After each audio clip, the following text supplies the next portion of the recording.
Hey, let's talk about controlling live with the Ableton Move. Specifically, let's do a little comparison between the Move and the Push. Now, I'm not talking about the Push 3 or even the previous model, the Push 2.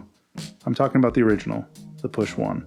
There are a couple reasons why I want to compare the original Push and the Move. The first reason is I own both of those devices. I don't own a Push 2 or a Push 3. And the second and main reason is that the Push 2 and the Push 3 are sort of obviously better controllers for live than the Move. The Push 3 was released just last year. It has some of the best pads available. It's capable of sending MPE. Both the Push 3 and the Push 2 have those beautiful screens that integrate with live and can show detailed waveforms and device visualizations. The Push 2 is actually a little bit older than you might remember. It came out back in 2015, pretty shortly after the Push 1, but it was such a big upgrade from the Push 1. Ableton themselves even offered a discount program for Push 1 owners to upgrade. I don't think I've seen that same thing for people moving from Push 2 to Push 3. Let me know if I'm wrong in the comments. And while I don't want to get directly into a comparison about value for all of these, I will show up on screen the launch prices for these devices. And I was a little bit surprised once I saw the prices adjusted for inflation. Now today you can pick up a Push 1 for almost nothing, so by the end of this video, we might be able to say whether or not that's the best way to go if you're just looking to control live. But obviously there are tons of other controllers out there from lots of different manufacturers. We're just focusing in on Ableton right now. And of course, the Move can also function standalone. That's a huge selling point for it, which we're pretty much going to just ignore in this video. At the end of the day, I really just wanted to take a look at Ableton's very first hardware controller for live and their latest. So let's go head to head and see what we find. All right, first let's talk about where these devices tie. Both the Move and the original Push can control live using only one USB cable. I think that's great. Now, in looking through the manuals, it should be said that the Push 3 can potentially do the same thing if the computer or USB hub is capable of providing 15 watts of power and the cable is able of handling 15 watts of power. That might be your situation, in which case, great. In the future, that probably won't be such a hard requirement to meet. But right now, I know not every USB port or USB cable are built the same. Along those lines, the Move does need a USB-C cable that is capable of supporting 7.5 watts. The Push 1 could potentially be seen as a winner because it only requires 2.5 watts on good old USB 2, so it can be powered by practically every USB port on a modern computer. However, a lot of computers omit the USB-A port, which means you'd have to sort of juggle adapters, keep track of special hubs, or USB-C to USB-B cables. So let's count it as a tie. Another area where they tie is functionality. That might be a little bit of a surprise given the difference in size and layout on the two devices, but I found that the majority of control functions you can perform on the Push, you can control on the Move. Functions like controlling playback, controlling record, adjusting the tempo, setting the main output volume, adjusting the track volume, muting a track, toggling or adjusting note repeat, quantizing, toggling full velocity, which is called accent on the Push, entering notes into the step sequencer, navigating session view, duplicating clips, deleting clips, undo and redo, adjusting clip length, adjusting the velocity of notes in a clip, nudging notes in a clip, and of course, performing with the pads, whether chromatically, in key, or in drum racks. So let's talk about where the Move beats out the Push. Number one, size.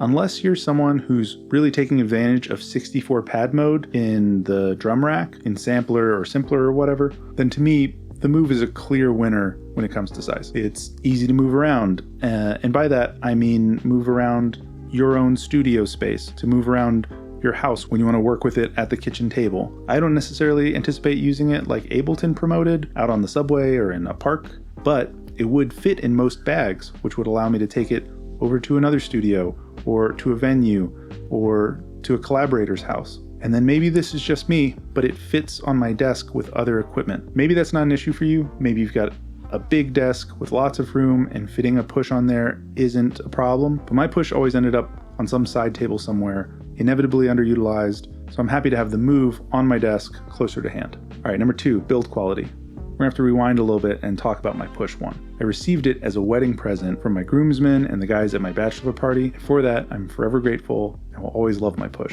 After about 4 or 5 years, the coating on the plastic had started to degrade. If you're familiar with this, you'll know what I'm talking about.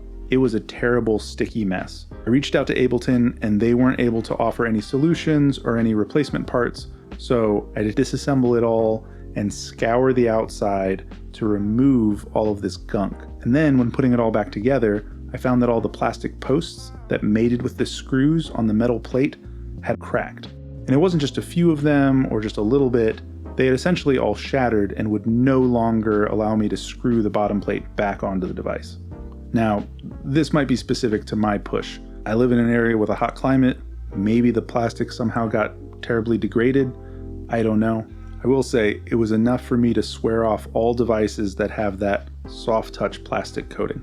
And beyond those issues, there are other areas where the Move beats out the original Push in terms of build quality. The encoders on the Move are much nicer, they're weighted better, the touch sensitivity and how it pairs up with the screen is tuned better, the degree of rotation is tuned better, and I don't know if this is just better software or whether or not the hardware encoders on the Push were just too sensitive or not sensitive enough. The function buttons on the Move are totally different than anything Ableton has used in the past, and I much prefer them to the original Push. The original Push's control buttons are a little bit wobbly, they sort of pivot in the middle. It's not the best feeling. Some people complain about the pads on the original Push. I think that they're fine, but I'm not much of a finger drummer, so I don't know. What I will say is that the LEDs under the pads are much nicer on the Move than they are on the original Push. All right, number 3, this is a surprise for me, the audio interface. I didn't expect to even use this feature, and it's not that I'm suggesting that it's the most high quality or convenient audio interface. Everything being on mini jacks is a little bit of a pain. However, on my Windows laptop, I can't get any of my DAWs to see the internal sound card, so having an interface built into the Move means one fewer device just to use live in the first place. Even the fact that it has that line-in jack, at this point, that's handy. A lot of laptops have that combination headset jack now, so that would just be one more additional adapter if you wanted to record in a synth or something. All right, and then number 4, newer features.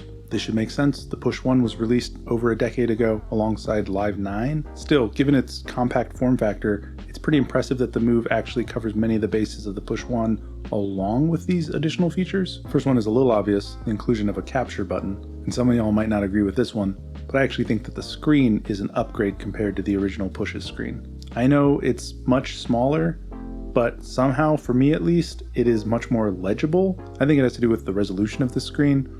I wouldn't say that the Ableton team designed it to be information rich, but it still displays some information that's actually lacking entirely on the screen of the Push 1, notably clip length and playhead position. Alright, wait, truthfully, I thought this section was going to be a little bit longer with more newer features coming to the Move than the Push, but after looking through the manuals and testing things out, it doesn't seem like that's actually the case.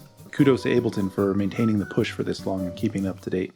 All right, now let's talk about 4 ways that the Push 1 actually beats the Move. Number 1, missing features that I do miss. The tap tempo button on the Push was pretty great, and right now there's no way to input tap tempo on the Move, either in standalone or in controller mode.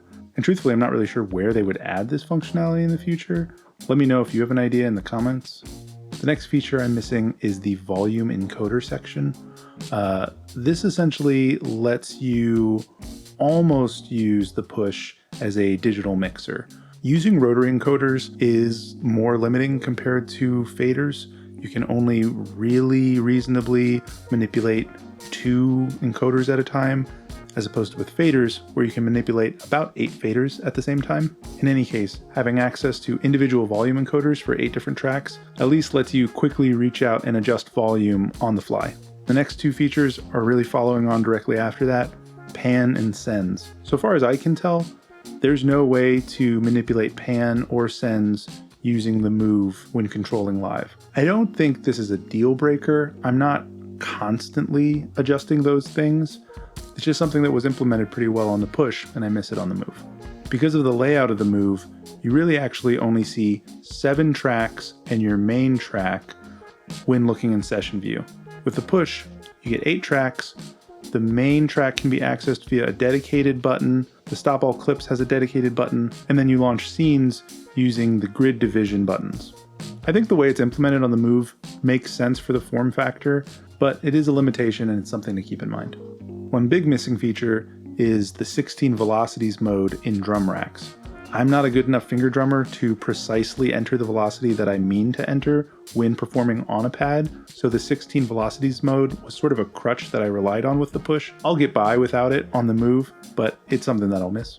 Number 2, where the push beats the move, quicker navigation. This makes sense. The size allows you to have more dedicated buttons, and not only that, it allows you to set up a layout that's more tailored to the application you're working on, whether it's performance, whether it's recording, whether it's editing. I really like that you can set the top encoders to be something, then maybe have the step sequencer on the 32 pads, and then below that, you can have a drum rack and 16 velocities right there. That's a lot of functionality on one device without having to switch any views or enter any submenus. And then switching the function of the encoders is really simple with the buttons in the top right. And then of course, when you're navigating session mode, being able to see more clips allows you to have a better spatial understanding of where you are in a session. So yeah, the push is better at navigating in live. That makes sense. The third way the push beats the move follows on from that. It has to do with its size. Now I know I said that the move beats the push based off its size, but I've also got to admit that when entering notes in note mode, having those extra pads, 64 pads in total, 32 extra pads, it makes a difference. Those extra octaves allow for more expressive playing. It mimics what you can do on a piano keyboard with your left hand and your right hand. So yeah, if you're seriously relying on the push as the sole note input device into live, then size matters. All right, and here's the fourth and last way that the push beats the move. And it's a little quality of life thing, but I love it so much and I will miss it on the move. When you're switching the encoders on the push between device and clip, it will automatically update the device view and clip view in your live window. It's almost a window management macro, which I have actually set up using some other hardware devices, but having it right on the push was pretty great and I'm gonna miss it. All right, so what have we learned from this admittedly arbitrary comparison? For being promoted primarily as a sketch pad, as a groove box, the Move really legitimately punches above its weight as a live controller, I think. Now, another thing I think we learned is that for being over a decade old, the Push 1 is still an amazingly capable controller for live. Like I mentioned before, Ableton should be commended for how they've maintained compatibility with that device over so many different versions of live, and even after releasing new push devices. Yes, it doesn't have the fancy screen, you don't get that sort of visual feedback from your devices, but really, the Push clearly set the standard back in 2013. The Push 2 and the Push 3 are in many ways just iterations on that original push design, and I think we can see that there's a lot of push DNA in the Move, and that's a good thing. So anyway, hope this helped, hope you learned something. If you have any in-depth questions about using the Move to control live, or the Push for that matter, leave those in the comments below. Thanks for watching.